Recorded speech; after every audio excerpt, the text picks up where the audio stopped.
欢迎来到壁话太多。今晚我们要讲一个从卖盐小哥一路逆袭到叛军头子的传奇故事。他叫黄巢，听名字普普通通，像个开连锁凉茶铺的，其实呢是个把大唐推向末日的狠人。他不是皇族，不是武将，也不是世家子弟，他是个靠卖私盐发家的暴脾气小哥。结果一不小心就搞出了唐朝的灭亡。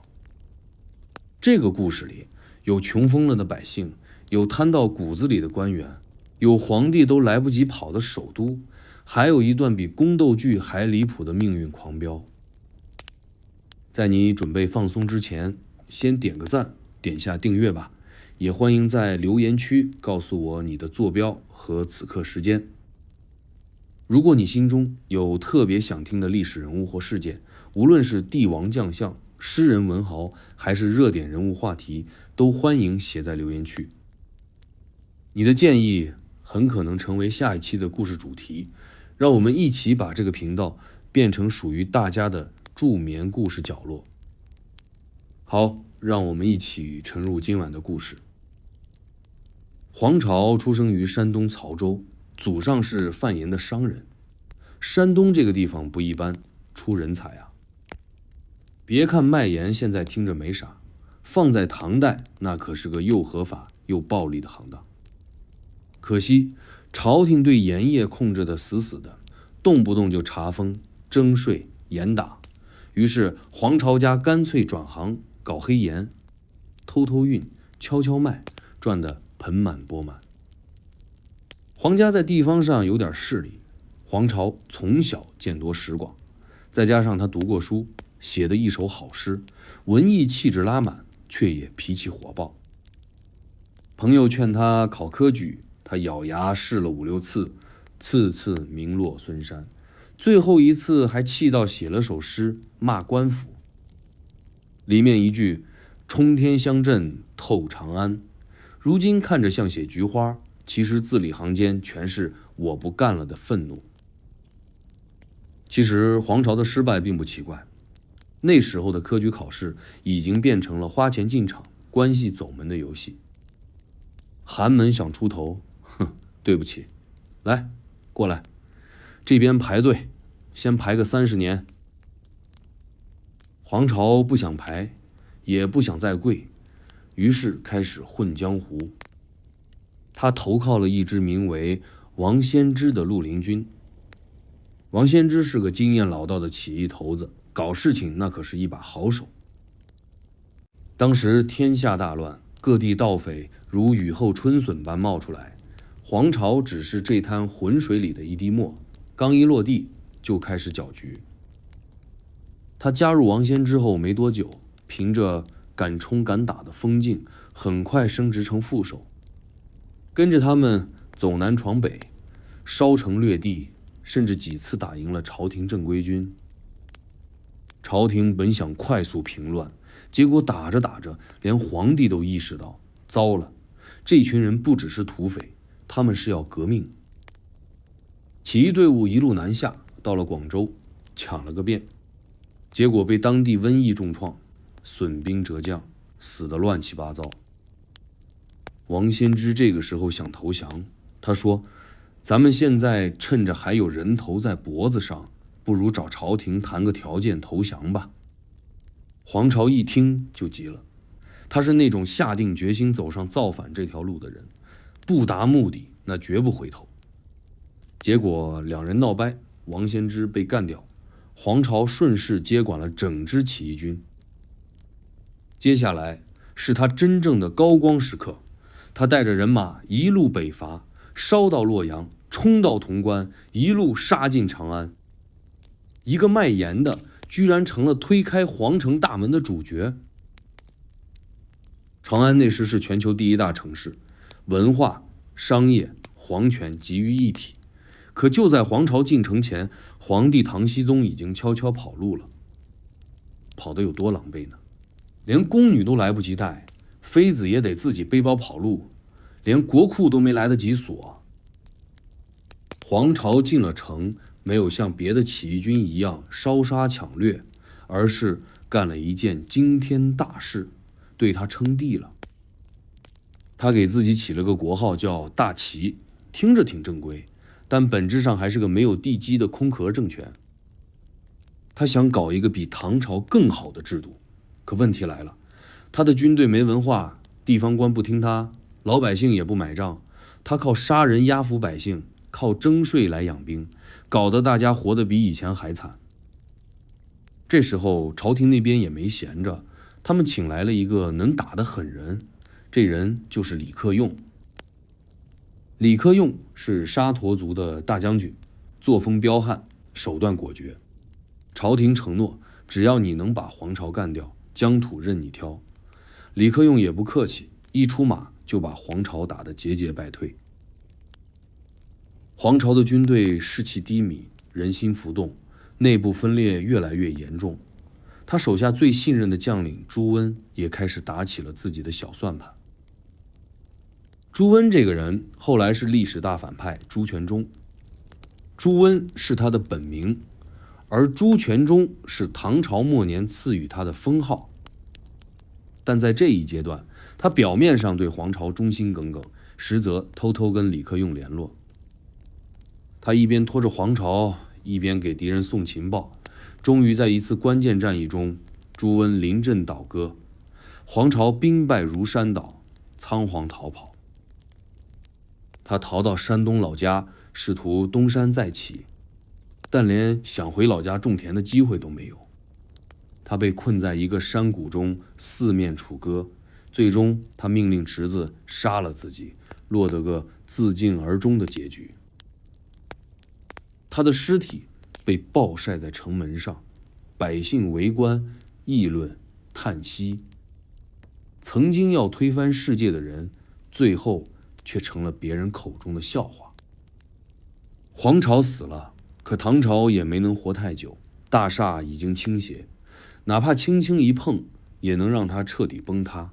而黄巢就是那压垮骆驼的最后一根稻草。黄巢的成长和这个盐的关系分不开。我们先从这个盐的事儿说起。当时的朝廷为什么非要把盐搞得像毒品一样贵？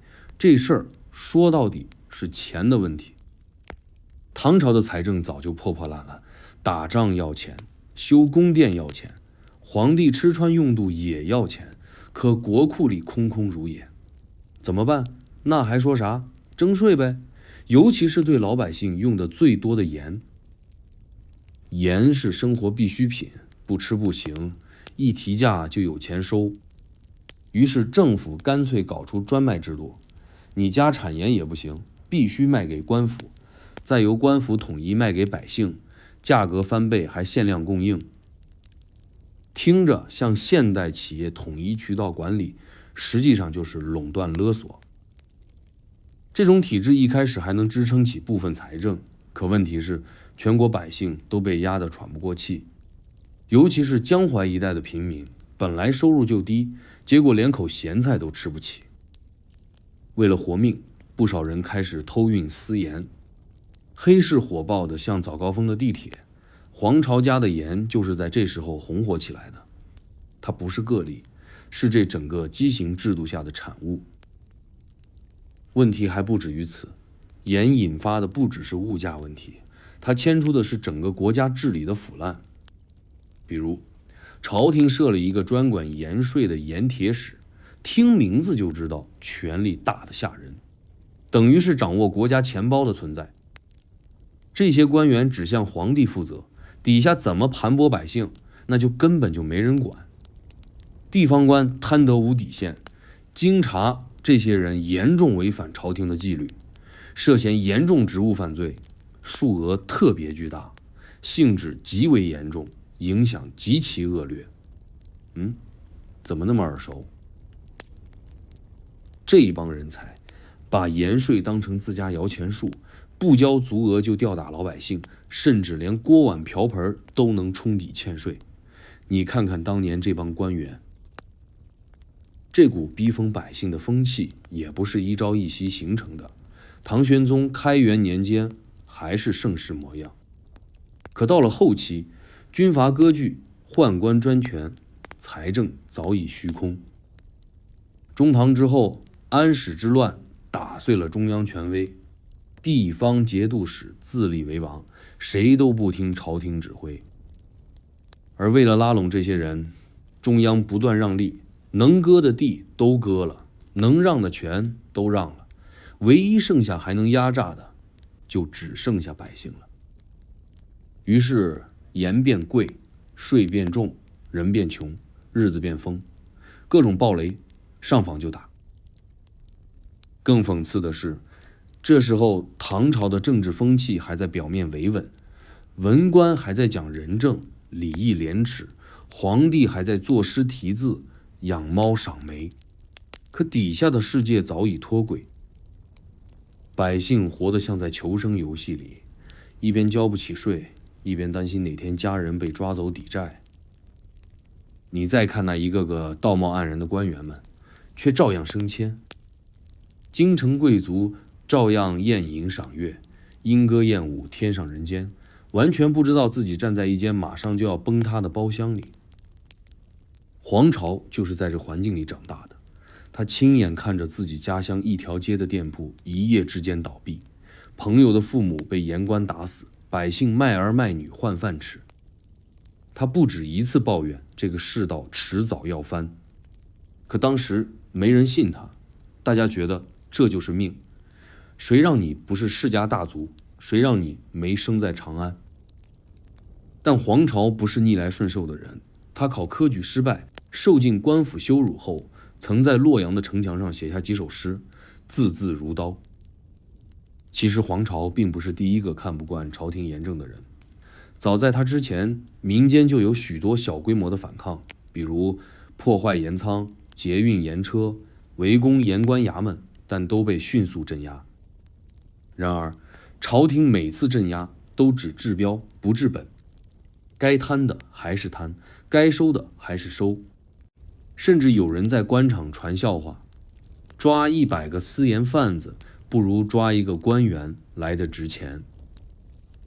更可怕的是，连军队都开始犯私盐了。节度使养兵花销巨大，朝廷不给钱，他们只好自谋出路，最简单的就是搞盐。于是原本应该镇压私盐的军队，转头成了最大黑盐集团。表面维稳，背地贩盐，大家都明白，却没人敢说。黄巢正是踩着这层乱象，一步步走向造反的边缘。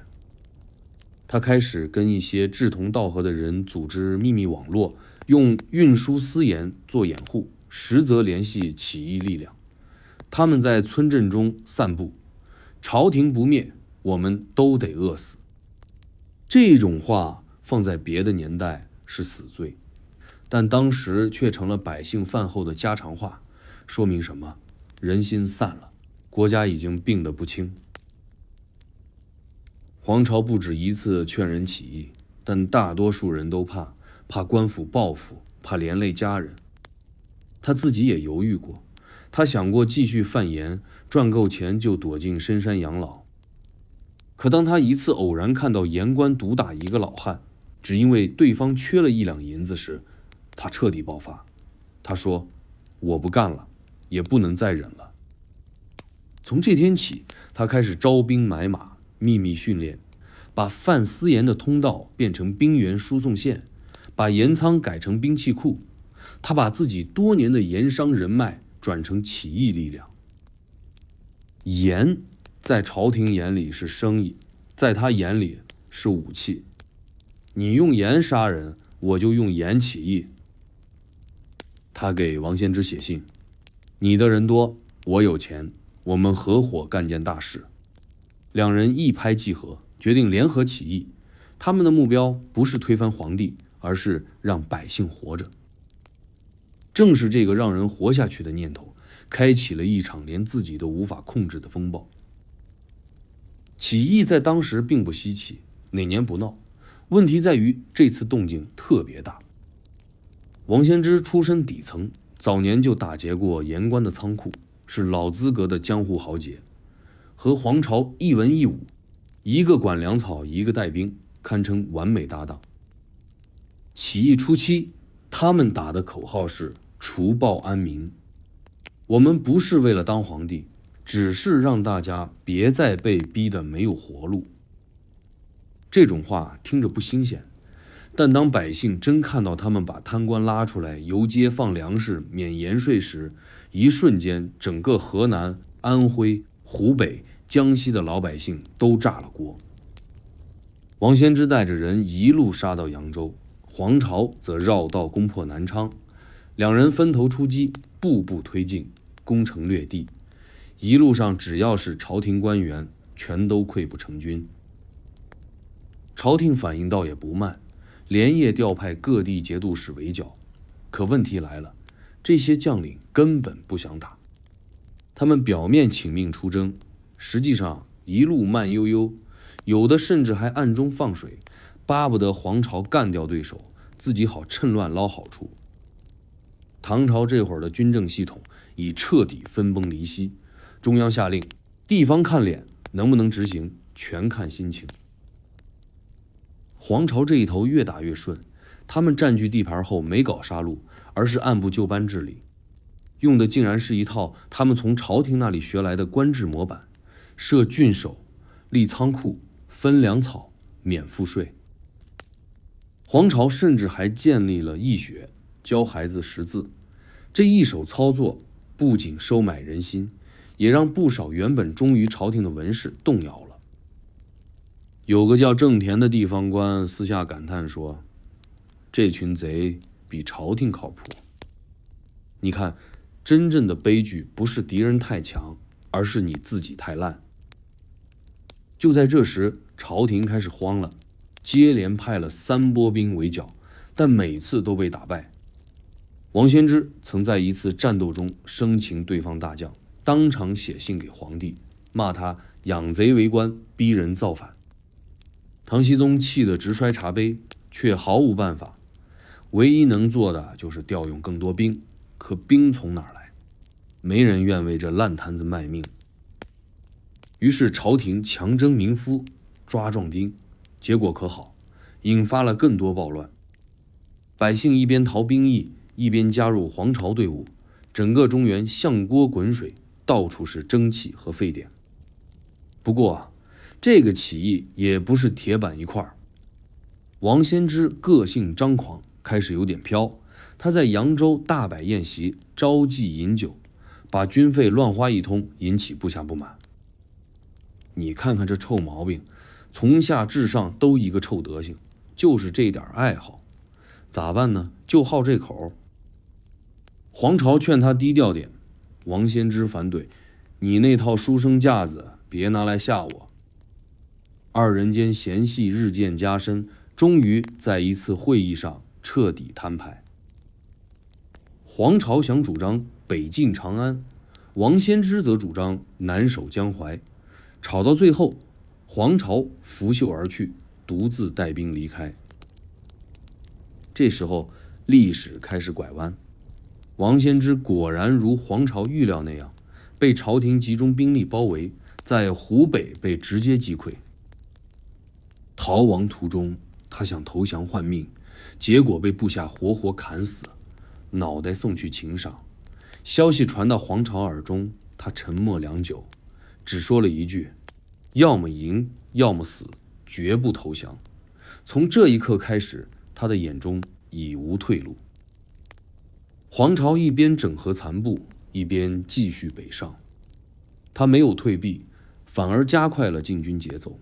他知道南方是粮仓，但不是权力中枢，真正能改变天下的是长安。于是他越过湖南，攻下长沙、襄阳、南阳，一路打到潼关。这一仗极为关键。潼关是长安的东大门，易守难攻。守将张直方曾是朝廷名将，但因贪污被贬，心怀不满。他看黄巢兵势正盛，干脆开门投降。黄巢大喜，立即挥军直逼长安。长安震动，唐僖宗彻底慌了，收拾行李准备逃亡。宦官们则忙着抢宝物、塞金银、绑宫女。皇帝临行前还下令烧掉大量档案和账册，怕被皇朝看见。你没看错，朝廷不是打算守城，而是准备跑路。皇朝率军攻入城门，几乎没遭到抵抗。京城里一片狼藉，贵族们都跑了，剩下一地狼狈的守卫和老百姓。但皇朝没有像其他造反者那样直接屠城。他进城第一件事是封宫门，派兵巡逻，恢复秩序。他在含元殿登基，改国号为大齐，还下了一道诏书：百姓不得擅杀，贪官一律抄家，米价恢复正常。他努力表现得像个合格的帝王，甚至还请来一些遗留在城中的文官入朝执政，想搞一套新唐朝的感觉。可问题是，他的根基太浅，权威靠不住。他的军队大多是乌合之众，纪律松散，一到晚上就四处抢劫烧杀。他的新官员根本没人理会，百姓见了仍旧躲避。他想开仓放粮，却发现原来的仓库早被朝廷搬空。他试图恢复税制，却发现没人愿交钱。他站在太极殿上，俯瞰空荡荡的朝堂，忽然明白，皇帝这个位置并不是光有王座就够了。他本以为只要拿下长安就能一统天下，可现实告诉他，坐上宝座不代表你能号令天下。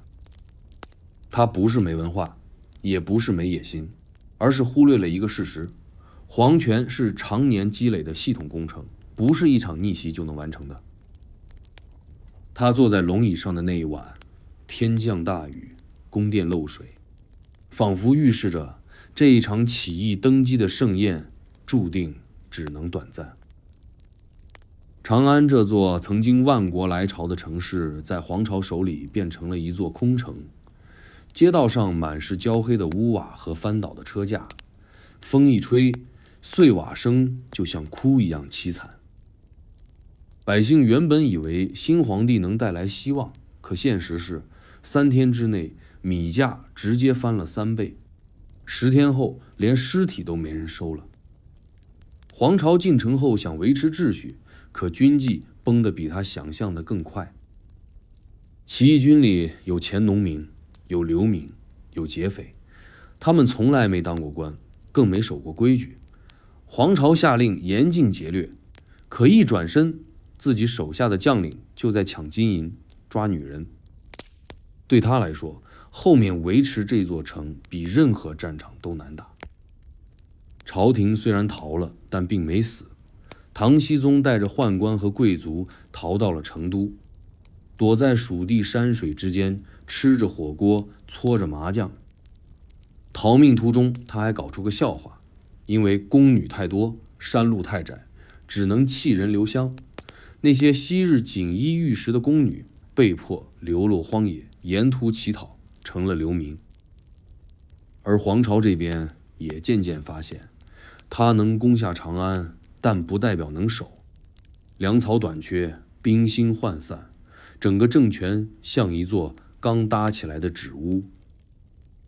更雪上加霜的是，皇朝任命的文臣武将开始内斗，有人主张南下巩固，有人主张西征蜀地，还有人私下议论皇朝无德。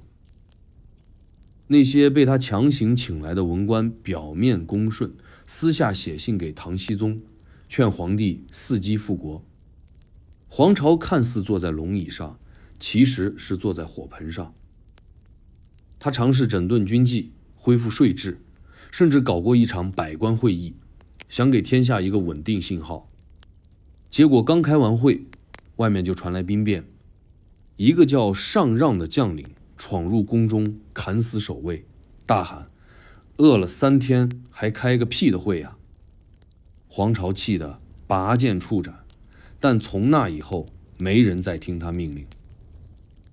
与此同时，唐廷开始反攻，西北的节度使、河北的藩镇纷纷打出秦王旗号，嘴上忠心耿耿，心里却盘算着分地盘。真正令黄巢棘手的是一个名字，就是李克用。这个沙陀族将领是唐朝最后的底牌，天生能打，一上战马那就所向无敌。李克用带兵一路攻陷潼关，逼近长安。他打仗有种野性，白天不打，专挑夜里突袭。黄巢的军队被夜袭得心惊胆战，几乎夜夜不敢睡觉。长安陷入两难，百姓不敢出门，商铺关门，街上满是逃难的人。黄巢下令烧毁外城，只留内城坚守。那一夜，火光照亮整个渭河平原，远处的人都能看到长安在燃烧。火焰映着宫殿金瓦，就像一场终结盛唐的仪式。黄巢站在含元殿前，看着那片火海，久久无言。他曾幻想当皇帝能拯救天下，如今才发现自己是在给别人演一场笑话。李克用没有贸然进攻，而是等待，等粮断，等内乱，等人心崩。他知道这座城迟早自己会塌。果然没多久，黄巢的部下朱温开始暗通朝廷。朱温原是黄巢最倚重的将领，战功赫赫，却野心极深。他暗中与李克用通信，说只要放自己一条生路，愿献长安。李克用欣然应允。于是某天夜里，朱温突然撤防，让李克用的军队轻易攻入城中，长安再次易主，黄巢仓皇出逃。他带着残兵南撤，根本没时间带走金银。一路上，他看到被战火烧成灰的村庄，看到百姓用稻草裹尸，也看到自己的士兵开始逃散。那些曾跟他喊平天下的兄弟，如今一个个跑去投靠唐军。他骑在马上，沉默地看着荒原，喃喃自语：平天下是个大笑话啊。逃到潼关时，他试图再组织抵抗，但没粮草，没支援。朱温彻底叛变，带走了大批兵马，还反手攻他。黄巢此刻成了众矢之的，唐军追杀，旧部反叛，民心尽失。他的末日就像洪水一样逼近。那一年冬天，北风割脸，战旗残破，黄巢躲进山东泰山脚下，身边只剩几百人。山里冷得像铁，他靠啃树皮过日子，身边人一个个冻死。他最后一次出现在史书中，是被围困在狼虎谷。传说他看到天色将暗，对侄子黄奎说：我若投降，必被分尸；我若战死，不留全尸，你懂的。黄巢死时不过40来岁。唐僖宗重返长安，看着这座烧成焦土的都城，叹了口气。朝廷的权威早已被这场乱世掏空。几年后，朱温取代唐氏，建梁称帝。一个卖盐的掀翻了帝国，一个叛徒接盘了天下。唐朝的故事就此画上句号。历史学家说，黄巢之乱是压垮唐朝的最后一根稻草。可如果你换个角度来看，这不是盐贩子的叛逆，而是被逼到走投无路的人民的呐喊。当制度腐败到连吃盐都成罪的时候，天下早就灭了，只是没人敢承认罢了。黄巢起义是唐朝末年最大的风暴，可奇怪的是，很多人都只记得他称帝进长安，却很少有人真正问一句：他为什么非得起义？是天生想造反，还是想出名？其实都不是。真正的动机是这个国家已经不给他，也不给任何底层人留活路。你不想抢，但想活，你就只能抢；你不想杀，但被逼到悬崖边上，你也只能无情翻脸。黄巢的起义从头到尾都不是有野心，而是被绝望逼出来的破釜沉舟。让我们回到最初的那几年，那个时候，黄巢已经连续几年参加科举失败。他不是没才华，而是朝廷的制度已经彻底变味儿。考试不是比谁有才识，而是比谁认识的人脉广，比谁送的礼贵。中下阶层的人连报名费都凑不齐，更别说靠实力翻身了。黄巢看透这一切后，彻底断了念想。他说：“若举不中第，当举兵耳。”这句举兵听着像气话，其实他是认真的。他回到家乡，发现家里的私盐生意也被朝廷查封。那年，朝廷在山东推行盐务整顿，打击黑市盐贩，所有运盐的通道全部封锁。黄巢父兄被捕，他被罚银1000两，家道中落。往年还敢对朝廷抱点希望，这次连活路都没了。他开始频繁地与一些地痞、流民、逃兵接触，慢慢的，一个新角色浮出水面，不是读书人，也不是盐商，而是起义者。可他不是一上来就喊口号，他先是秘密修筑营地，建立联系网络，用运输盐的路线改成招兵买马的动脉。他买马、买刀、买粮，甚至还雇了些讲义气的江湖郎中，为队伍训练急救术。他知道，如果起义只是喊口号，那只能换来一次屠杀，必须要像打仗一样严密才可以。王先之是他的第一个合作伙伴，两人初识在湖北，黄巢带着几十人投奔，对方一看他有钱、有谋、有种，立刻提拔为心腹。这一组合迅速发酵，王先之在湖北打下据点，黄巢则转战江西、湖南。他们用最原始的手段组织军队，吃得饱，分得工，干得爽。每打下一个地方，先开仓放粮，再惩贪官，再分战利品。这种割韭菜式打仗效果非常好，百姓夹道欢迎，有的村庄甚至主动提供粮食、兵员、向导。你别说，这架势已经不输地方政府。但他们真正成为国家级敌人的节点是进攻广州。广州当时是南方大城，海贸繁荣，财力雄厚，是朝廷极为看重的一块地。黄巢带兵突袭，用了不到半月就破城。守将仓皇而逃，城中富户被洗劫一空。这次战役让朝廷知道，这群人不是乱匪，而是系统性政敌。于是唐廷下诏，黄巢、王先之妖贼也，破之者众少。从这一刻起，他们就成了整个国家的敌人。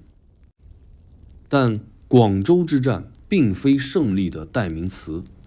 在广州，起义军首次遭遇重大挫折，就是那场瘟疫，几千人死于寒热和长疾，再加上水土不服，军心涣散，王先之因此产生退意。他主张停战、求和、归顺，只要朝廷赦免，可以交出土地。黄巢极度反感这个思路，他说：“今朝廷苛政如虎，岂可归顺虎口？”两人争执激烈，最终分道扬镳。后来，王先之是真的向朝廷投降了，可朝廷毫不领情，封了个闲职，随后暗中派人刺杀。他死时孤身一人，尸体被扔在江边，连狗都不如。黄巢得知后，沉默一整晚。他对手下说：“这不是反贼的结局，是贱骨头的命运。”于是他更加坚定，不投降，不讲和，不退让。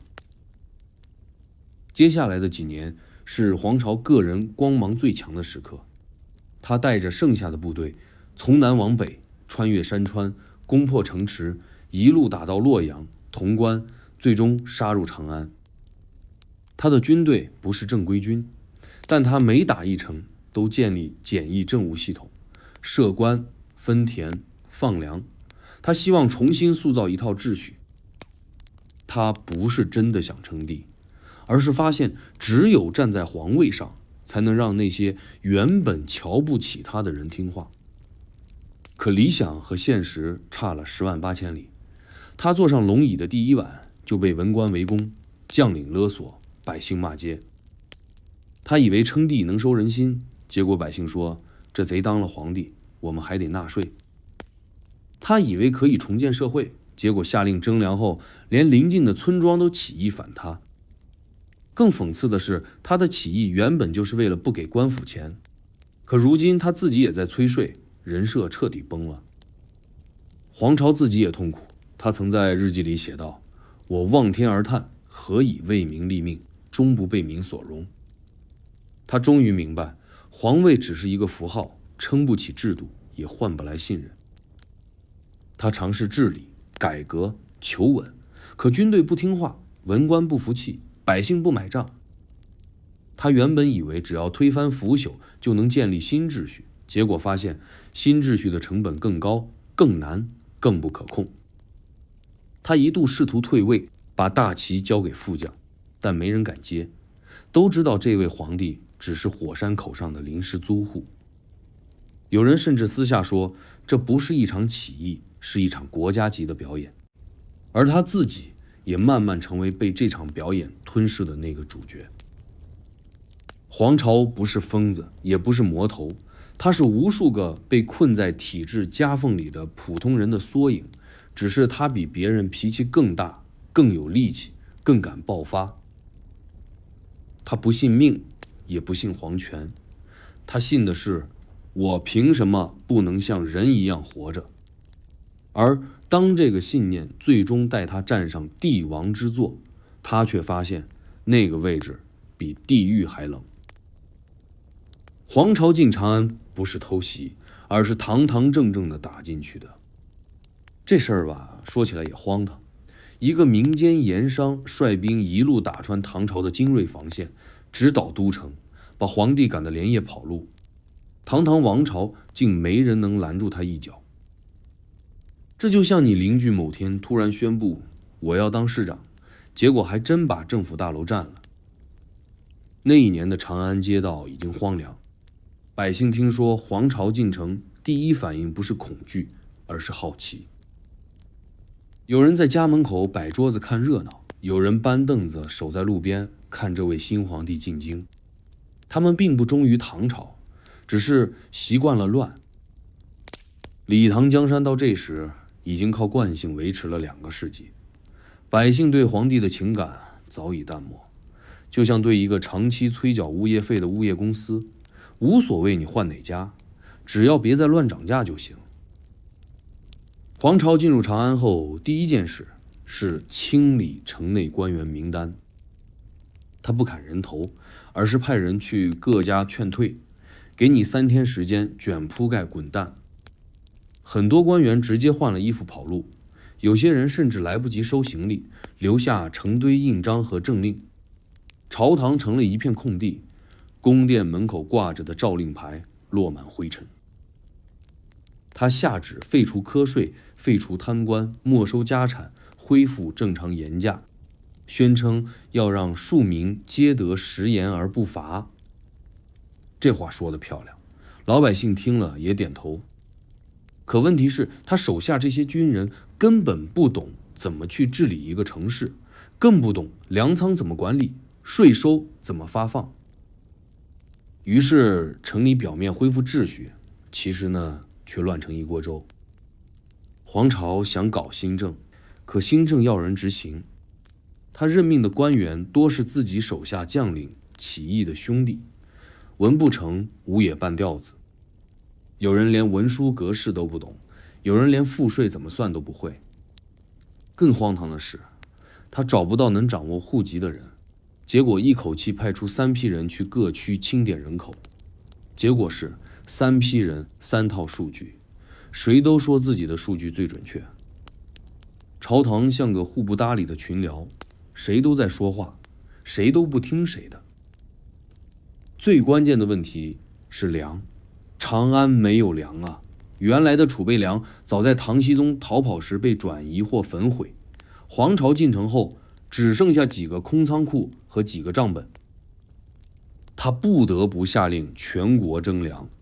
但问题是，各地已经不是唐廷时代的行政体系，没人搭理他的命令。起义军一度只能靠拆百姓家的粮仓充数，引发民怨。一边说恢复秩序，一边还在抢米，这种操作直接把老百姓的期待打成失望。于是谣言开始四起，有人说黄巢要烧庙，有人说他打算征女入宫，有人甚至传黄巢要吃人。这些话听着荒唐，但在乱世就是这样子，老百姓都相信。百姓开始逃出城，城门口挤满推车、驴队，很多人夜里偷偷翻城逃跑。黄巢试图封锁谣言，抓捕造谣者，但镇压也只能是镇得住嘴，镇不住腿。更尴尬的是，他的皇宫生活也不如想象中风光。他住在大明宫，可宫女早逃光，厨子跑了一半，宫廷内侍只剩几个人硬撑。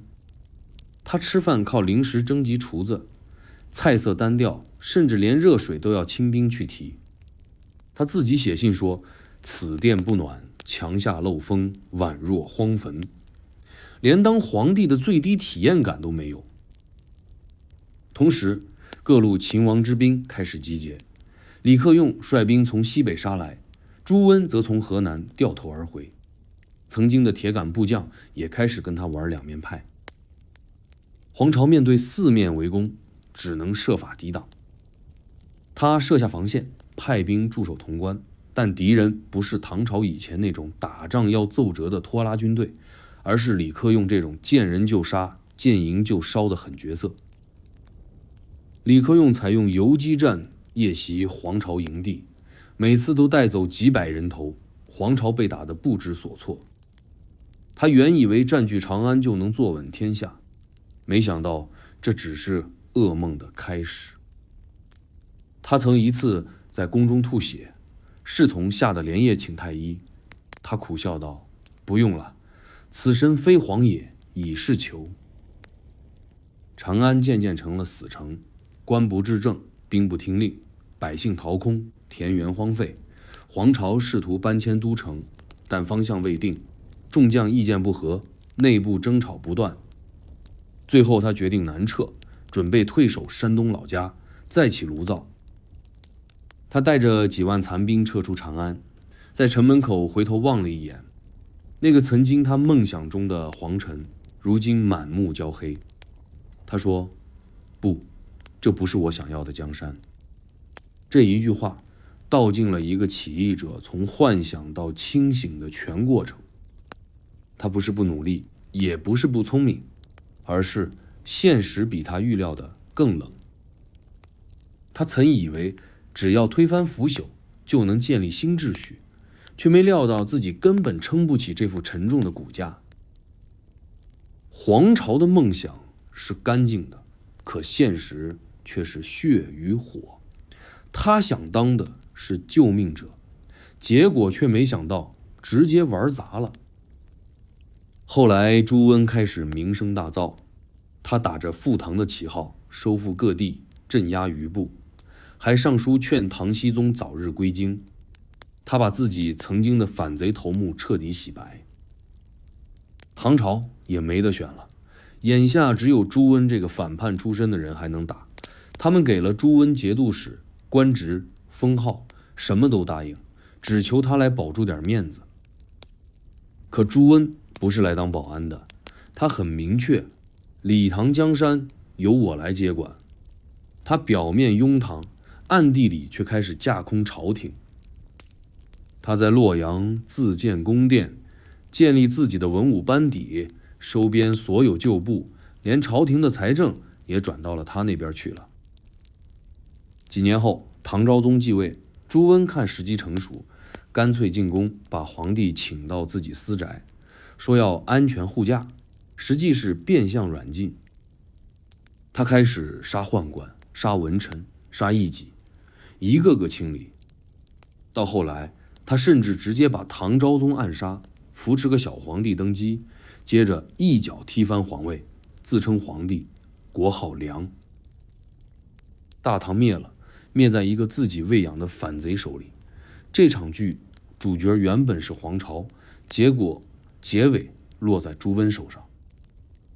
而百姓眼中，这两个名字其实毫无差别，反正谁当皇帝都不影响在家炒土豆丝儿，无论国号叫什么，那都不影响交盐税，都得种地，都得担心下一场战乱什么时候来。这一切就像一个烂尾的肥皂剧，观众还没来得及入戏，主角就换人了，背景就塌陷了。谁输谁赢呢？其实没人真赢，黄巢赢了长安，输了天下；朱温赢了皇位，输了人心。而大唐早在百姓吃不上盐的时候就已经输了。皇帝逃得再快，也逃不过人心的塌方。唐僖宗在成都那几年过得并不算太差，虽然是避难，但地方官拼命讨好，宫廷照样操办，酒菜照样3道，诗会照样办。只不过每当夜深，唐僖宗总要问一句：长安现在怎样了？没有人敢正面回答。他不是不想回去，是不敢。他知道自己已经被朝野上下看成落跑皇帝，一回去脸面就全没了。黄巢虽然称帝，可也没急着追杀他，他要的是皇城，不是人头。而唐朝那些节度使们也精得很，嘴上喊秦王，背地里都在养兵自重，谁也不急着真打黄巢，谁都在等别人先出手。这就导致一个奇妙局面：皇帝在外流亡，起义军在都城称帝，全国分崩离析，却没有一个人真的在解决问题。直到李克用出现，局势才有了实质性变化。这个沙头人从来不玩弯的，一出场就是横扫千军。别人要命令，要粮草，要赏赐，他只要一个目标，就是打黄巢。李克用的兵是从死人堆里爬出来的，全靠战功吃饭。他们快、准、狠，从来不打拖拉仗，一夜之间就能把黄巢的防线打成筛子。而唐僖宗这边是终于看到了回京的希望，他开始频繁下诏，恢复官员编制，分派职务，大搞忠臣回归的仪式感。他还特地在成都筑了一座思经台，每天登台遥望北方，一副我其实一直挂念都城的样子。可他自己心里清楚，这一切不过是摆拍，能不能真正回长安，不是他能把握的。而在朱温，此时的朱温已经是朝廷最倚重的将领，他兵强马壮，地盘广，军心稳，不只是黄巢的敌人，也是唐廷的唯一希望。而他自己也很清楚自己的分量，每次朝廷发诏书，他总是晚2天再回，语气温顺，但从不立刻执行。他还时常建议皇帝多留在成都养精蓄锐，其实是在拖延时机，让自己进一步扩大影响力。而黄巢这边已经是大厦将倾，他的军队四散，他自己也疲惫不堪。他试图依赖人情去保住最后的地盘，可朱温不给脸，李克用不给命，百姓也不给信任。他在山东一带盘踞时，甚至连地方农户都不再提供粮草。有人直接对他说：你也不过是另一个朝廷罢了。这句话刺得他最狠。他曾以为自己不同，他自称为齐王，说要让天下人吃饱饭，活得不再低头。可最后他成了百姓眼中的另一个皇帝，是需要上贡、交税、服兵役的存在。他不再是那个为百姓出头的盐商，而成了一个坐在宝座上却没半分权威的孤家寡人。黄巢的死实际上没激起多大水花，战乱年代人死如麻，更何况在他之后还有朱温的杀伐，李克用的扩张，无数地方势力的狗咬狗。他的死只是告诉世界，那个试图用民心颠覆帝制的人，终究抵不过这个帝制本身的毒瘤。他没能改变任何东西，甚至没能保住自己的一块地。他拼尽全力换来的不过是一纸逆贼已诛的简报。唐僖宗终于在长安恢复地位，他回城的那一天，百官迎接，号称万民欢腾。可真实场景远没有那么热闹。城里还没修好，民房一半烧空，粮价还在飞涨，盗贼还在街头抢劫。皇帝只能住在偏殿，宫廷里的器具多是临时拼凑的。文武百官一边唱忠心，一边心照不宣，这盛世是装出来的。而李克用和朱温也都没停，他们表面效忠，内心各打各的算盘。李克用控制西北，朱温盘踞中原，两人隔空角力，你来我往。唐朝在他们中间就像夹心饼干，谁嘴硬谁就咬一口，而皇帝只能靠封赏、晋升、和解来稳住这两个随时可能翻脸的大佬。朱温更狠，他干脆把唐廷财政接管了，谁要粮谁要兵都得先过他那一关。他甚至开始挑选皇帝侍从，安排朝会日程，连皇帝吃什么穿什么都能指指点点。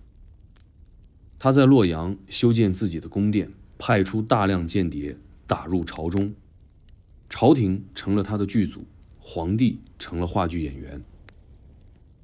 有个老臣曾私下问，我们还算大唐吗？同僚回答，算，不过这是朱家的唐。这句话很快成了朝野默认的现实。朱温掌握朝政后，真正的赴唐已经变成了一个道具，用来粉饰太平，安抚人心，拖延时间。大家都知道，大唐已经没了，只是还没来得及改门牌号。黄巢没看到这一天，他死得早，也死得干脆。可如果他活到后来，看到朱温篡唐登基，可能会苦笑一句，我辛苦打下的城，最后还是让你们这些人接盘。他终究没能做成改变世界的人，但他做成了摧毁旧世界的那把火。他这一把火，让唐朝最后的假象直接灰飞烟灭。我们再从当时长安失守之后的各种细节往下说。很多人以为黄巢打进京城，登上皇位，颁布新政，就是他人生的高光时刻。可现实却像一记重锤，把所有幻想敲碎。他当了皇帝以后，面对的不是掌声，不是感恩，而是一堆彻底失控的烂摊子。首先是百姓的情绪完全崩了，原本对朝廷早就失望透顶，以为换个人坐龙椅日子能好一点，结果发现新皇帝没能力，没粮食，也没规矩，管得住宫殿，却管不住肚子，依旧挨饿。民以食为天，百姓最关心的是吃，可米价暴涨，市场瘫痪，外地断粮，城里人3天吃不上一顿热饭。再就是那个摆烂的军队，在黄巢入主长安前，他的军队就已经疲惫不堪。他们靠打仗活着，靠抢粮吃饭，可进了城之后，打不了也抢不了，整天窝在破屋子里挤着吃粥，久而久之开始滋生内讧。有些将领心思活络，干脆开始自建地盘，占民宅，抓女人，搞得乌烟瘴气。黄巢3令5申，严禁扰民，但没人理他那套。有人背后嘲讽说，你当皇帝了，不等于我们改行了。而最致命的是士气崩。以前跟着黄巢是因为他能打仗，有粮吃，目标明确，但现在大家不知道为什么要继续跟着他。他们打下长安，本来是为了夺天下，可现在却像卡在半路，既不是贼，也不是官，身份模糊，前路未明。士兵不知道接下来要守多久，要撤到哪儿去，要跟谁打。一个连目标都说不清楚的皇帝，没人会死心塌地给他卖命。百姓刚开始还能抱幻想，觉得新政能救命，可现实是各种征粮、派役、修路轻税，弄得人比以前更苦。黄巢为了稳住局势，不得不恢复部分旧唐朝的制度，比如抽丁入伍、征商缴税。可问题是，他这些政策听上去像恢复秩序，执行起来却变成了重复灾难。有一次，他强行征调一批青壮入军，结果百姓一夜之间空城。他下令设义仓，结果被贪将私吞。他派人办学堂，结果老师第二天就走人。最讽刺的是，他曾想在含元殿办一次大齐新政大会，结果会还没开完，会场外就起火，士兵乱起哄，直接变成一次大型群架现场。他站在主位，看着一地鸡毛，彻底沉默。黄巢的宫殿也不再安全，他曾经夜里被惊醒，好家伙，发现侍卫打起来了，是因为抢一壶米酒。他知道，这不是酒的问题，是人心的问题。他想整顿军纪，却发现自己连自己的亲兵都调不动。他调遣部将出征，结果2天后，对方派人来请辞，说兵马乏力，暂缓出行。而另一位将领更绝，干脆不回信，几天后就宣布另设行营，独立驻守。黄巢这才明白，他这个皇帝只剩下一个空头头衔，玩了个寂寞。李克用的兵那可没闲着，他不停袭扰外围，像狼一样围着长安打转，不正面进攻，却让城内天天惊魂。黄巢每隔2天就得应急防御，每次都是硬扛。城里的墙修了一遍又一遍，守兵换了一波又一波，到最后连做饭的火头兵都得临时充当弓箭手。而这时的百姓已经彻底没了希望。白天街头冷清，晚上尸体成堆，粮价暴涨，死人没人埋，井水里都是泡烂的衣物和烂菜叶。很多人靠啃树皮和烧草根过活，孩子的哭声整夜不断。黄巢站在宫中，听着这些声音，几度失声痛哭。他写下一句：“君为天子，奈何时不保民。”他根本不知道，领导不是写诗的人，而是解决问题的人。而这座城市也在慢慢反噬他，城中开始出现神神叨叨的旧式教派，声称黄巢是妖王，大齐是天谴。有人贴告示，有人散谣言，甚至有道士公开在市口焚香诅咒。暴民聚众，打砸官署，围攻兵营，一夜之间，大齐政令成了废纸。黄巢不得不下令镇压，但越镇压，反弹越强。他知道他已经留不住了，在一次夜里召集亲信，宣布撤离长安。军队开始逃亡，士兵四处抢掠，百姓抱头鼠窜。临撤城那天，黄巢亲自点火烧掉了部分宫殿，说要把这座背叛我的城市送入火中。火烧了整整3天，长安城变成一片焦土，空气里全是木灰和血腥味。黄巢披甲带队，沿着渭水撤离。他的眼神死寂，连问话都不再回应。他知道，这一次撤离意味着他再也没有资格说我是皇帝了。黄巢当上皇帝的那一刻，其实就已经中了权力的毒。起义的时候，他打的是替天行道，一切以让百姓活下去为目标。但当真正坐上龙椅，权力从手里泼天而降，他开始有点舍不得放了。他曾经说过，若不为民立命，称帝何益？可一旦权位在手，说话的语气、看人的眼神、处理事情的方式，全都不一样了。最明显的变化是，他开始变得不信人了。他怀疑文官和他阳奉阴违，怀疑武将心怀不轨，怀疑百姓口服心不服。他下令在宫城内设置密探，不准任何人私下议论政务。他下令清理旧堂官员留下的名册，凡是曾任高职者一律审查，有一半直接被拉去问斩。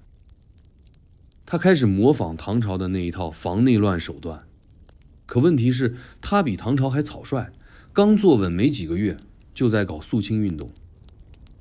黄巢的心变了，最初的他是个愤怒的盐商，是个讲江湖义气、懂百姓痛苦的人，可现在他只相信刀子和命令。他的军中搞连坐，一个士兵夜里逃跑，全营砍头，他的官员私下收贿，一经查出，满门诛杀，甚至还有老百姓因为说了句还不如旧朝好，被当街活埋。传言流得满城都是，说黄巢疯了，是吃了什么蛊毒才变得这么狠。他看得太清楚了，自己的政权没有根基，没有制度，没有稳定后勤，全靠一张嘴、一把刀和一点威望撑着。一旦松手，马上有人上来抢。他不是不想善政，而是觉得活下来比治理好更重要。他照搬唐朝的官制、军制、税法，但又没有足够的人才和资源去实施，于是所有改革都变成了半拉子工程，执行到一半就搁浅。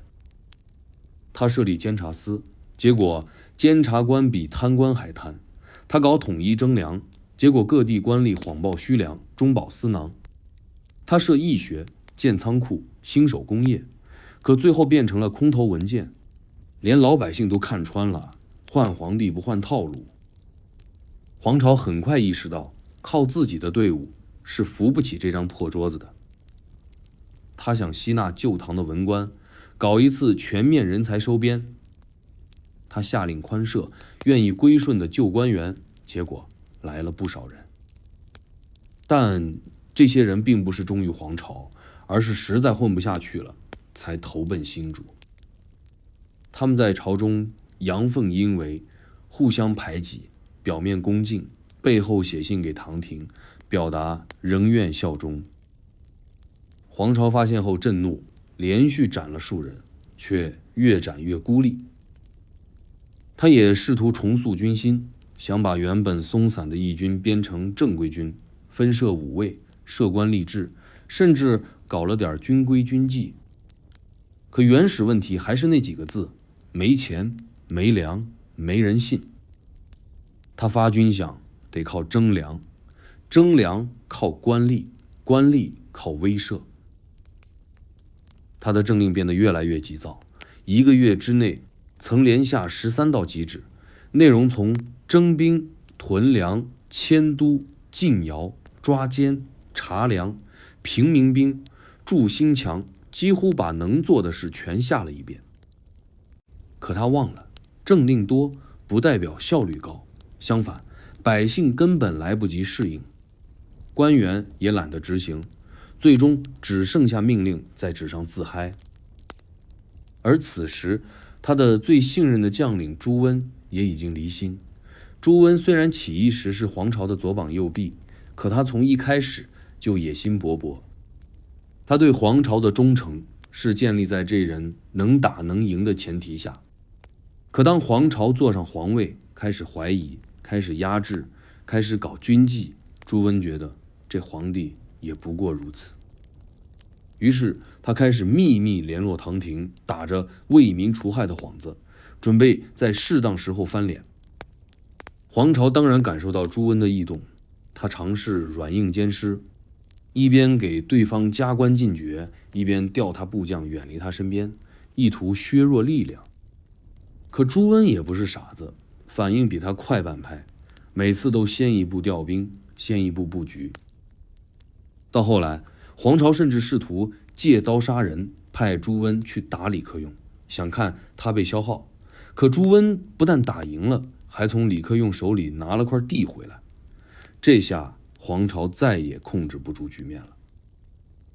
他开始焦虑暴躁，每天都在宫中走来走去，自言自语。有人听他说，为什么我成了他们眼里的贼？我明明只是想让天下好。旁人不敢接话，因为没人能回答他。是的，黄巢的动机或许没错，他当初真的是为百姓起义。他不贪财，不贪色，不图享乐。他曾想让世界更公平，让孩子不再饿肚子，让盐能便宜一点。可一旦他坐在皇位上，面对的就是系统性的绝望，腐烂的制度，松散的军队，虚伪的官僚，薄如纸的信任。权力把他的理想磨成沙粒，把他的热血熬成苦酒，最后连他自己都快认不出自己是谁了。黄巢不是倒在战场上的，而是倒在了权力的幻觉里。他以为自己能用一腔热血对抗1000年的病态帝制，结果发现自己也不过是那个巨大机器上的一颗被消耗的齿轮。黄巢的命运很吊诡，他一生最大的敌人竟然是曾经一起喝酒、逃税、卖盐的老朋友朱温。两人早年认识时，黄巢是有钱的盐商，朱温是被流寇赶出家门的流浪汉。黄巢看他身手不错，人也讲义气，就收他做了贴身护卫，还带他一起进山练兵造反。从江南到关中，从小镇到皇宫，朱温几乎是一步不落地跟着黄巢打天下。刚开始，朱温是真的服气，他见过太多头领，只有黄巢敢带兵，正面对抗朝廷还能赢。他曾在军中当众说：“黄大哥若称帝，我愿做牵牛卫。”但人心是会变的，尤其当你开始发现大哥也会犯错，也会疑心，也会压制你。朱温变了，从黄巢身边的义弟变成一个看准风向开始布棋的野心家。黄巢也不是没察觉，他一直很清楚朱温不好掌控。军中有人说朱三郎笑里藏刀，可黄巢不舍得动他，一是因为朱温打仗确实有一套，每次关键战役都靠他扳回局面；二是因为除了朱温，他也找不到更能打的人了。于是他睁一只眼闭一只眼，希望能以兄弟情稳住局。结果这个兄弟最后却成了他命门的最大破口。事情的转折点出现在攻打潼关之后，当时朝廷调集大军准备反攻长安，黄巢任命朱温为西线主将，负责防守咽喉要地。结果朱温私下调兵，故意将空虚的东线暴露给李克用。李克用长驱直入，攻破外围，黄巢被迫从长安撤出。这一战看似是军事失误，实际上是朱温第一次试探性背叛。黄巢很快质问他，朱温却回得很轻巧：兵败是李克用，太狡猾，我已尽力。黄巢没证据，只能压下火气，还倒贴给他更大的兵权。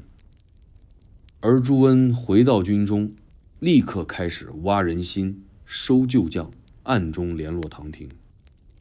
他明面上还是大旗名将，背地里却在朝着下一任皇帝的位置铺路。更让黄巢头疼的是，他手下的其他将领也开始动摇，因为他们看得出来，黄巢越发孤立，朱温势头正猛。一些人开始站队、投信、试水，整个大齐政权变成了看朱温脸色的奇怪局面。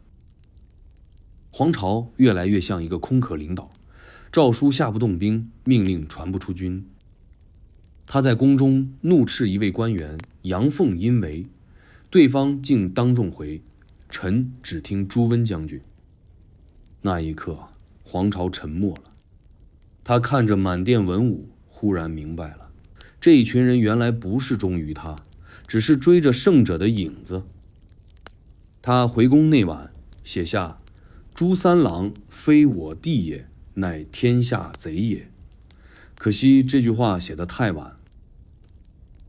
朱温知道黄巢在防他，于是加快动作。他私下与唐廷达成密约，只要他协助平定黄巢，唐朝答应恢复其家族爵位，并赐节度使之职。他装模作样地向黄巢请命出征，实则中途换道，袭击大齐后勤补给线，一举断了黄巢的粮道。黄巢措手不及，被迫撤退，一路从潼关败到山东。更狠的是，朱温还派人刺杀黄巢身边几个心腹，制造内部混乱。他在兵败途中散布谣言，黄巢要自焚长安逃命，诸军可自保。很多将领信以为真，趁夜开溜，甚至带兵投靠朱温。黄巢从万人拥护变成身边只剩几百残兵的孤影。但朱温没直接下死手，他知道黄巢一旦死了，大齐民意就彻底消失，唐廷就不会再怕他。他要的是黄巢活着的时候，自己成为稳定者、救国者的唯一选项。他不断围追堵截，却不斩尽杀绝，甚至在一次追击中故意放跑黄巢，只为让他继续苟延残喘，拖垮声望。黄巢被这场温水煮青蛙的布局逼到绝境，他试图向旧部求援，没人响应。他想在山东重建根据地，地方百姓闭门不纳。他亲自出城劝民开仓，结果被石头砸中额头。而朱温此时已经一脚踏入取而代之的轨道。他在各地张贴告示：昔随皇室，今转为国，公罪自有天界，善恶皆归社稷。看似中立，实则在放话：我不是贼，我是维稳者。他甚至派人去唐廷请封，要求正式赐他梁王之号，为日后安排做好舆论铺垫。黄巢最后一次见朱温，是在一次突围失败之后的夜里。他孤身被困于山谷，朱温派来旧将劝降。那人跪地说：朱公言，若主上肯归顺，昔日之情仍可延续。黄巢笑了，说：我若归，今日你也不会来劝。然后回头拔剑，说：告诉他，黄巢不做朝廷的狗，也不做你的脚垫。朱温收到回信后沉默片刻，只说了一句：他终究不懂权谋。此后大齐彻底覆灭，唐廷一纸公文宣布贼巢已诛，朱温功勋卓著，封梁王。而朱温站在自建的洛阳王府门前，望着朝阳升起的方向，心里已经开始构思他的新皇朝。一个起义者被另一个更精明的起义者送上了末路，而那个老朋友最终成了他一生最大的敌人，也成为真正结束唐朝的人。大唐的灭亡不是黄巢一个人造的孽，而是一整个系统共同发酵出的苦果。从制度到人心，从皇室到百姓，每一层都烂透了，只差最后一个人出来点火。黄巢刚好是那个被选中的火种。我们来把时间往回拨一点，唐玄宗时期，国家是盛世模范生，诗歌、画作、城池、税收、科举全是正面教材。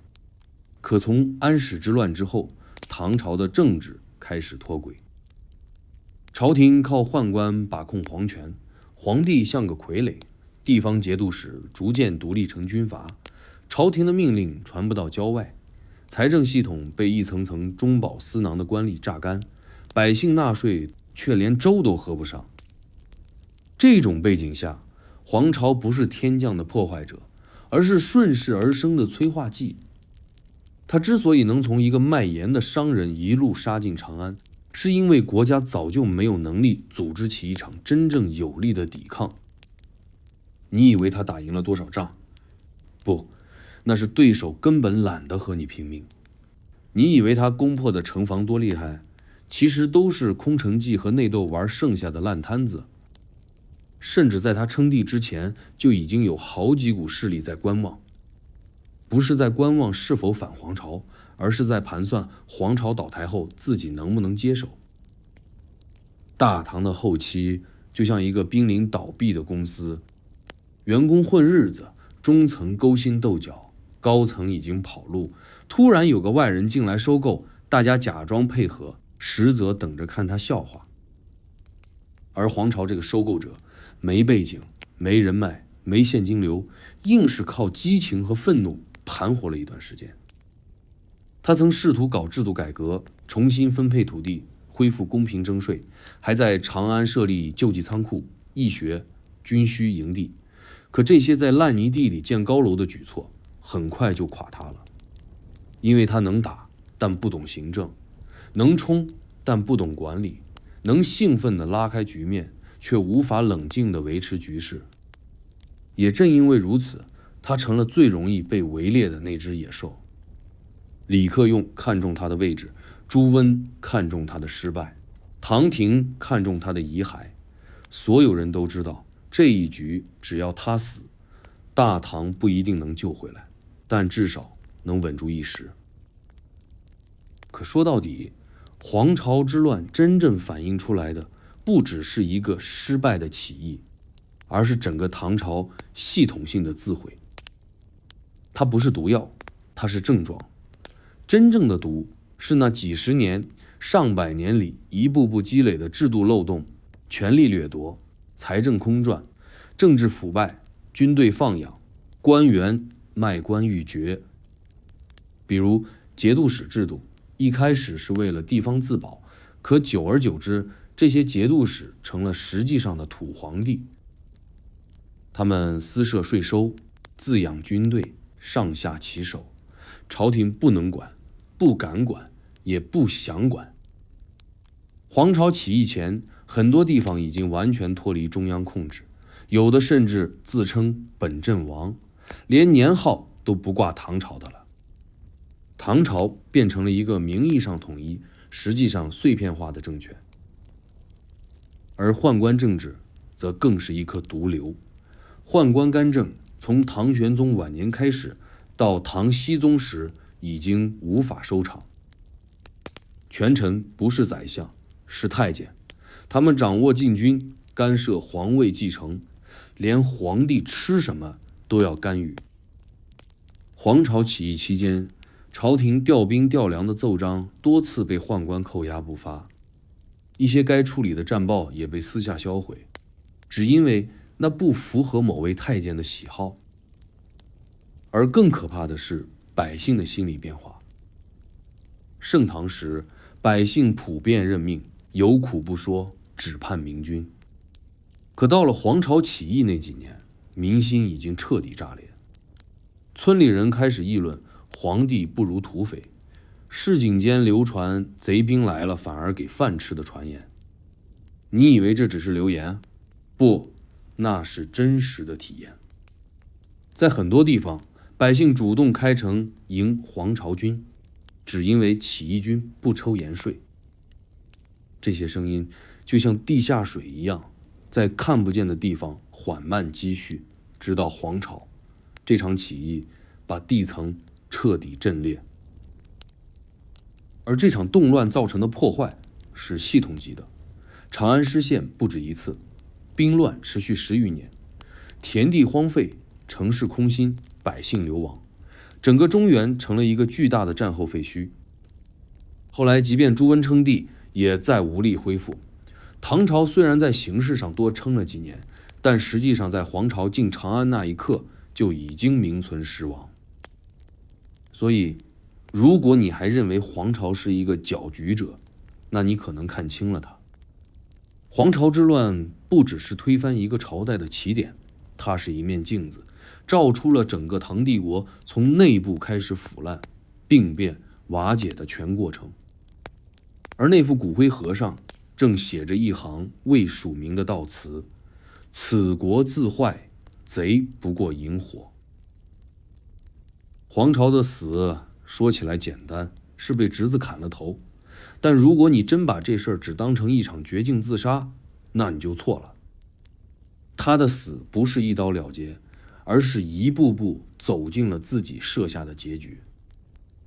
从举兵起义到称帝登基，他在每个节点都以为还能扳回来，直到最后他才明白，有些路是从一开始就没出口的。退回到他被围困的那几天，地点在山东菏泽附近一个叫狼虎谷的山沟。说它是山沟，是因为真没什么地势优势，黄巢选那儿只是因为能藏，但藏从来不是他的风格，这一躲就等于承认输了。山中缺水，断粮，夜里冷得像冰窖，士兵一个个逃，甚至开始互相偷吃干粮。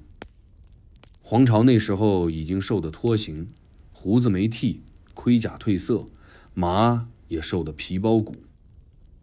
他每天坐在一块大石头上看天，发呆，谁来汇报都只点头。他身边只剩几十个亲兵和几个侄儿，甚至连曾经追随他多年的亲信都不见踪影。他不是不想突围，是知道已经没有能突出去的方向。那几天他不止一次说，如果我当初不进长安，如果我当初不称帝，如果我当初不信朱温。每一句话后面都没再说下去，因为如果本来就毫无意义。他曾经说过，若不举兵，必死无疑；若不称帝，必亡无踪。可走完这两步，他才知道，无论选哪条，结局都一样。传说中他死前最后一个晚上，坐在山崖上看着天上的星星，忽然问身边的侄子黄奎，你恨我吗？黄奎没答，他又笑了笑说，我只是不想一辈子卖盐，我想当个人。这一句听得人心酸。多少起义，多少造反，不就是为了摆脱贱籍、低位、被踩的人生吗？可当他终于爬到了顶层，却发现这里并不比山下温暖。第二天，他让侄子杀了他。据说是自己脱下战袍，披上白衣，把刀放在黄奎手中说，你若不杀我，等下他们就会把我们碎尸万段。他走的决绝，也算保住了最后的体面。他的头被黄奎埋入一棵古树下，没人知道确切位置。几天后，唐军进山找遍全谷，只找到尸体和盔甲，没有头颅。史书写，黄巢死，身首异处，终无陵寝。一个曾经拥兵100万、横扫九州的起义领袖，就这样消失在史书的一角。没有陵墓，没有谥号，没有后人。他死后第2年，朱温就夺了唐朝的皇位，建立后梁，开始了5代10国的混乱时代。朝廷只把他当乱臣贼子一笔带过，老百姓不再谈起，因为连名字都觉得晦气。黄巢没能改天换地，但他打破了那个千百年来只有贵族能当皇帝的神话。他出身市井，靠的不是血统，是手里的兵，脚下的路，还有脑子里的怒。他的失败提醒了所有人，旧制度烂到根了，靠修是修不回来的，可光靠砍也砍不出一个新世界。他死后，大齐灭，唐朝表面恢复，但再也没有人真把皇帝当神明，因为大家都记住了，曾经有一个卖盐的带兵进城，坐上宝座，说我也想当个人的人，真的存在过。哪怕身首异处，哪怕无墓无碑，他依然在历史最混乱的那一页上留下了一个清晰的笔画。就像他写的那句诗，冲天香阵透长安，满城尽带黄金甲，满纸狂风怒火，都是他燃尽自己换来的光。黄巢的一生就像是写在他诗里的那句，我花开后百花杀。等尘埃落定后，回头看才发现，他从头到尾或许就是个棋子。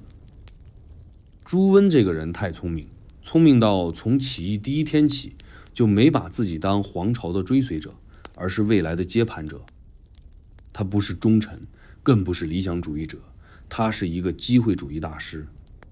皇朝打仗，他躲在后面看输赢；皇朝称帝，他在旁边收人心；皇朝被围，他跑去和唐廷谈条件；皇朝死了，他一个箭步跳上舞台，几乎零损耗、零代价拿下天下。那唐廷呢？表面上他们是皇朝的死敌，发诏书、派军队、贴布告，全民喊打。但实际上，唐廷的中枢早就失控，真正掌权的是宦官集团和地方节度使。他们不是真的想秦王，只是怕皇朝搞出个新王朝，把他们的既得利益全吞了。所以他们表面秦王，背地养乱。皇朝打得越狠，他们做得越稳。他死之后，朱温正好替他们整合局面，恢复表面秩序，继续装作天命未绝。还有那些嘴里喊着国家社稷的读书人，也并没有站在皇朝一边。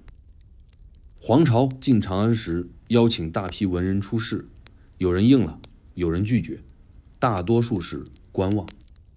等他政权不稳了，文人们又纷纷投奔朱温。他们不是忠于谁，而是忠于活着。当代文人最怕的不是乱，而是断粮。所以他们一边写诗赞新政，一边备好逃路。一旦风向不对，就翻脸不认人。有人说皇朝是因为缺乏治理经验才失败的，其实不是。他真正的失败是因为他孤立。他没有根，没有族群，没有制度传统，没有底层组织。他试图推翻的不只是朝廷，而是整个自古如此的系统，而这种挑战本身就注定了他不能活太久。再看整个唐朝后期的政治版图，几乎每一块地盘都是潜在的权力蓄水池。地方节度使不听中央，宦官架空皇帝，宗室互相内斗，每个人都在等机会，只差一个人去搅局，皇朝刚好出现了。他打乱秩序，却没能建立新秩序，于是这个空隙成了朱温上位的垫脚石。有人问，皇朝到底是不是个坏人？这个问题太天真。他杀过人，攻过城，也称过地，可他也救过百姓，免过赋税，开仓放粮，赈济灾民。他不是黑白分明的魔王，而是一个活生生的普通人，被世界压得喘不过气，最后决定把世界掀了。他也许不完美，可他本意并不恶。可真正操控这个时代的是谁？是权力链顶端的人，是坐在幕后的利益既得者。他们不动手，但会选一个人去动手；他们不出面，但会布一张网，等人跳进去。皇朝就是跳进去的那个，他替别人洗了牌，最后却没摸到一张王牌。朱温篡唐之后，建立后梁，表面风光，其实没几年也死在了自己的棋局里。他晚年猜忌成性，杀子弑臣，最后被亲生儿子毒死，死后尸体被扔进粪坑。他们这些搅局者，从来都只被利用，不会被记住。黄巢的起义之后，中国正式进入五代十国的碎片化时代，各地割据、改朝换代、战火连年，百姓流离失所，社会秩序崩解，长达半个世纪。而人们再也不相信什么起义救国、造反有理，因为他们已经看穿了一个事实：换谁当皇帝，生活都不会好太多。这就是历史最冷的地方，不是坏人赢了，也不是好人输了，而是所有人都只是局中物，而真正做局的人从头到尾都没露面，他们只是轻轻推动了一下棋子，然后坐等收场。事实上，黄巢的死不过是开幕钟声落下，真正的大乱才刚刚上演。那段历史之后的几十年，中国进入了一个几乎可以用无政府来形容的时代，就是五代十国。而这场动荡的源头，其实就是中原秩序彻底塌了。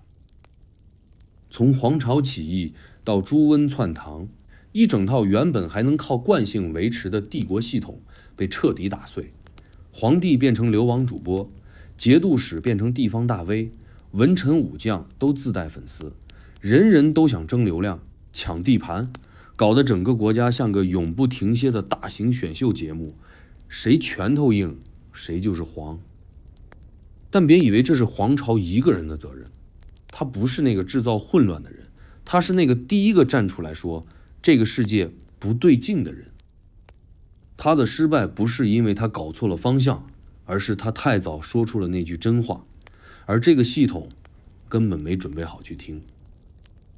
历史上最痛苦的事，从来不是反派得势，而是理想主义者先冲上去，结果回头一看，身后一个人都没有。黄巢留下的不是政权，不是制度，不是成果，而是一个前所未有的现实提醒。这世道一旦失控，不是靠改朝换代就能修好的。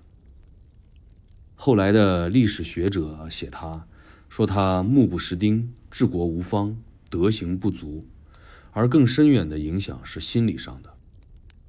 中国人开始学会怀疑皇权的神圣。